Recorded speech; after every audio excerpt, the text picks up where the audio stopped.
The most impressive thing about the method for me was really the intuitiveness of the entire machine, the experience of it. SMART's design method is human-centered design through prototypes, physical objects, and strategic thinking. The accuracy on the method has been pretty great. The layering is a bit more consistent, even if you're getting a lot further from the plate, because a lot of the open ones are just heat plates. So it's just like table control and quality, I think, is sort of second to none when it comes to like having a sealed chamber. When a job's done, you could directly just put another one right on.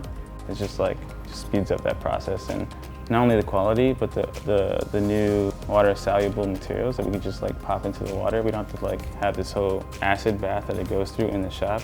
I always give like a 0.2 millimeter tolerance throughout everything, and so far everything just fitted like a glove.